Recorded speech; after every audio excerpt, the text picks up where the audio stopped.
Il y a des gens, ils sont là, ils n'ont rien, mais ils vont à l'église, ils ne font pas quête, ils ne donnent pas don, mais il suffit qu'ils nettoient à l'église là. C'est un don. Que signifie on ne paraîtra point devant l'Éternel les mains vides? Ici présent, APM, Autorité Massa, soldat de Christ, suivez-moi pour un micro-trottoir. Il est écrit dans Deutéronome chapitre 16, verset 16, que on ne paraîtra point devant l'Éternel les mains vides. D'accord. Pour toi, ça signifie quoi? D'accord, pour moi, ça signifie que on ne doit pas paraître devant l'Éternel les mains vides. Nous devons apporter une sémence. La Bible dit que nous sommes des rois. Et en étant des rois, quand nous partons chez notre Père, qui est aussi un roi, nous devons apporter un présent à la qualité de celui que nous partons honorer. Voilà. Est-ce que c'est une obligation? C'est pas une obligation, mais c'est très important. C'est important d'aller dans la présence de Dieu avec un présent. Selon notre moyen, selon nos avoirs. D'accord. Mais il y a certaines personnes comme ça qui n'ont pas de foi et ils ne vont pas à l'église.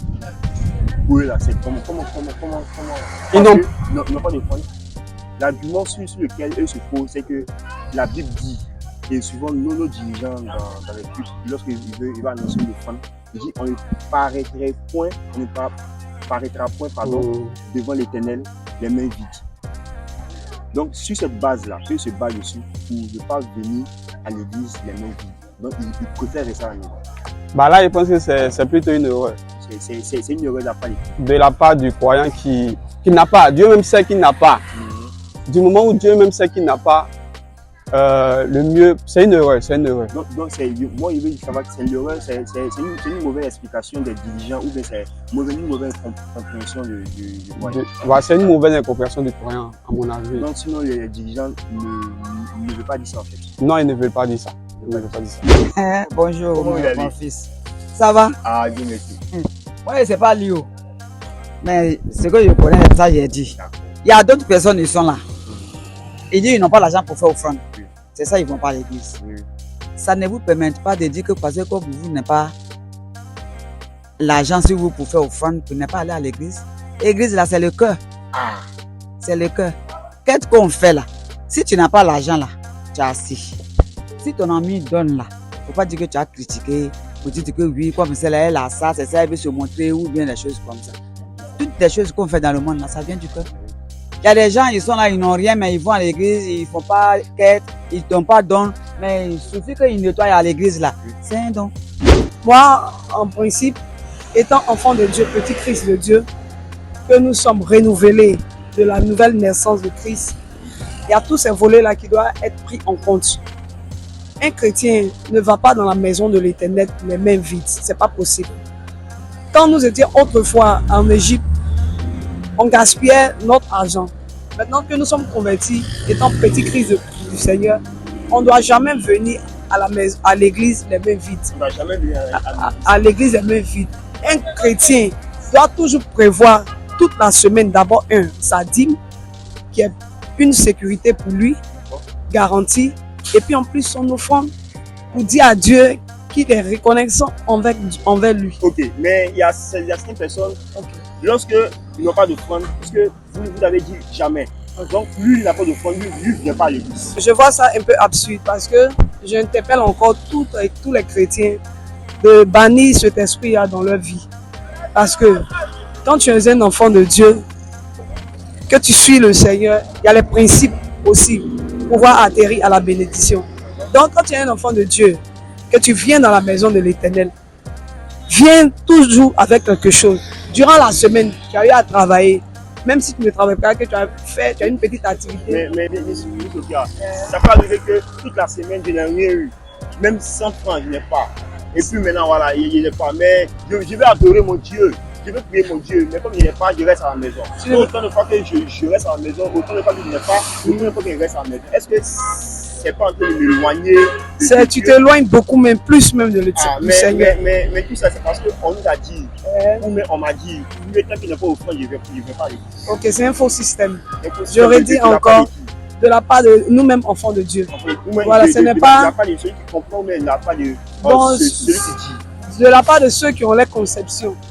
Sinon, étant petit, même si tu n'as rien, Une fois que tu mets tes pieds dans la maison du Seigneur, que tu es en train de Dieu, que Dieu voit la sincérité de ton cœur, il sait que tu n'as pas eu de grandes choses dans la semaine, que tu n'as rien. Tu peux rentrer dans la maison de l'Éternel, tu peux l'adorer.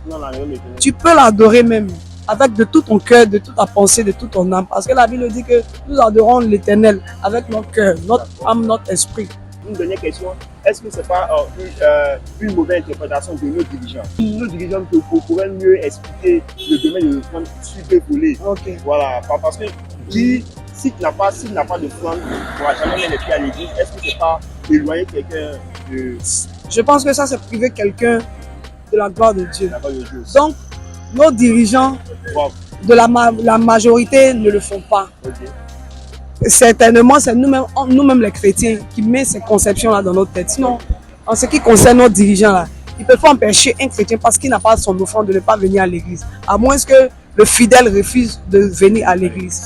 Donc, nos dirigeants nous donnent toujours de bons conseils. Bon, actuellement, je suis ici avec une commerciale de l'Institut Adam Marshall. Elle s'appelle Afro. La question est la suivante. Il est écrit dans la parole de Dieu, précisément dans le livre de Deutéronome chapitre 16, verset 16, qu'on ne paraîtra point devant l'Éternel les mains vides. Ça signifie quoi, selon toi? En tout cas, moi, ça veut dire que tu ne dois pas venir devant Dieu avec, genre, sans rien, quoi. Sans rien. Sans la foi, tu ne peux pas venir. Sans quoi? Non, sans rien. Sans l'argent. Non, pas l'argent. Pas l'argent. Non, pas l'argent. Parce que Dieu n'a pas dit qu'on ne va venir devant lui. Vu que c'est lui qui donne l'argent. Donc, ce n'est pas l'argent. Dieu, tu dois venir avec ta foi, avec. Ah, c'est comme ça que toi tu comprends. Moi, je comprends. Ah, il y a mon ami, il descend, il dit que quand il n'a pas offrande, il ne vient pas à l'église. Non. Vu que c'est Dieu qui donne. Ah oui, c'est lui qui est le gardien de l'argent. Donc, c'est un. Donc, c'est-à-dire que l'or et l'argent l'appartient. Oui. Donc, maintenant, c'est lui qui donne l'argent. Oui. Dieu a besoin peu de nous. C'est nous qui sommes là. Ne pas aller dans la maison du Seigneur, mais devant le Seigneur les mains vides. Ce n'est pas aller déjà devant le Seigneur sans une intention de prière, sans quelque chose déjà dans le cœur. Voilà. Parce que je pense que c'est déjà la première chose à donner à Dieu, c'est son cœur. Tu ne veux pas aller vers Dieu sans ton cœur. Le volet financier, c'est ce qui crée beaucoup de polémiques. C'est sur cette question-là que les gens, il y a beaucoup de polémiques. En fait, c'est pour ça que je disais que quand tu donnes ton cœur, ton âme au Seigneur, tu sais en même temps que ce que tu as lui appartient aussi. Ça ne te dérange pas de partir dans sa maison avec quelque chose pour lui. Tu dis que, ah, vraiment Seigneur, tu m'as béni et dans ce que tu m'as donné comme bénédiction, je viens te donner quelque chose. On ne dit même pas de donner 1 million, 2 millions. Tu peux ne pas en avoir tous les jours.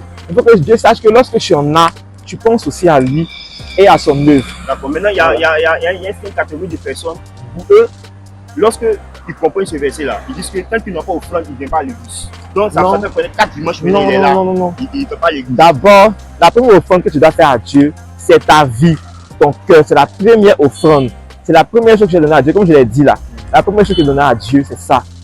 Parce que beaucoup vont à l'église avec l'argent, mais ils n'ont pas l'obéissance. Il y a un autre qui dit que l'obéissance vaut mieux que les sacrifices. Tu peux donner ton argent, tu peux donner ton truc, mais si tu n'as pas, ton cœur n'est pas pour Dieu, tu n'as pas l'obéissance que Dieu demande, pour ça que ça soit ce que Dieu veut. C'est pas l'argent que Dieu veut. L'argent, ça vient au second plan. En fait. Ah, d'accord. Donc, c'est une mauvaise interprétation de nos dirigeants, peut-être.